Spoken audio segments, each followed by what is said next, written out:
These are some of the windows used by the C32 spreadsheet system, which is part of the Garnet User Interface Development Environment. This is the main menu. These are some objects being viewed in C32, and this is the main C32 window.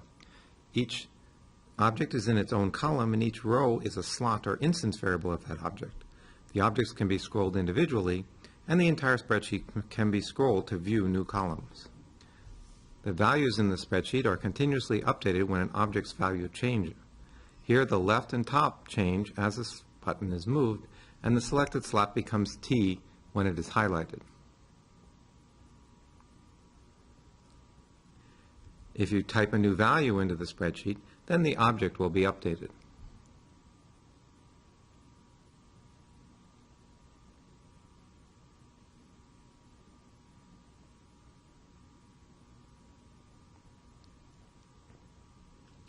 Slots that contain formulas are shown using this F icon.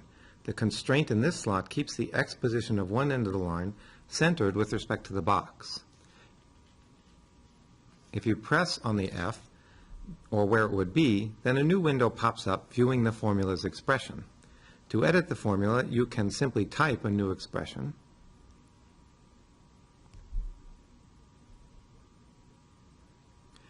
Or you can select the desired function out of a menu that will pop up.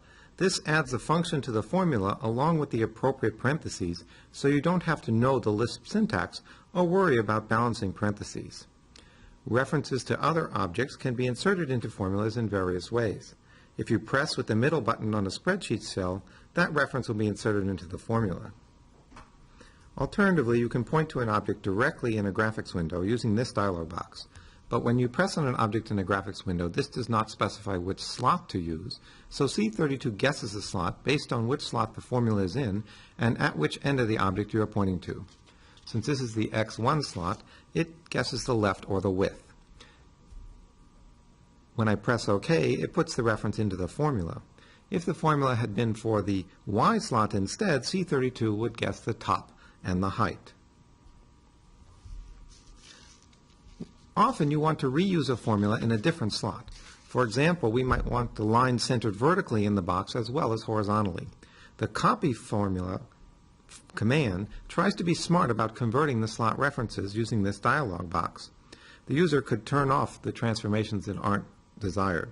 When I hit OK, C32 inserted the transform formula into the object so that now I can move it around, and the X and Y of the line are moved.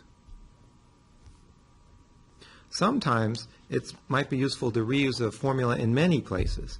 C32 allows a formula to be generalized into a parameterized function that can be used in different slots.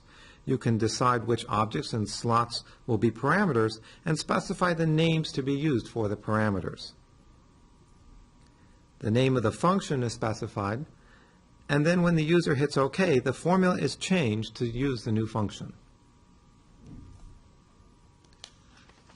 Debugging constraints is sometimes hard.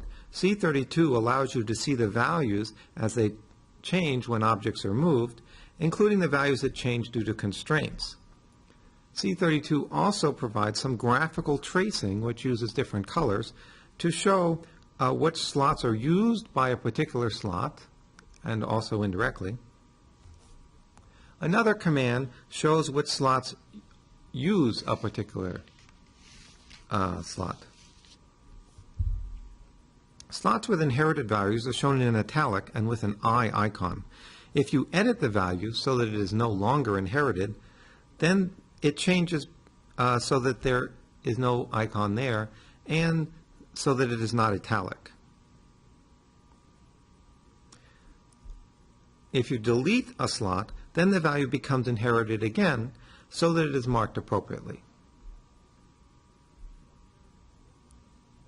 For inherited formulas, the value is different, so the I is next to the formula icon and the value is not shown in italic.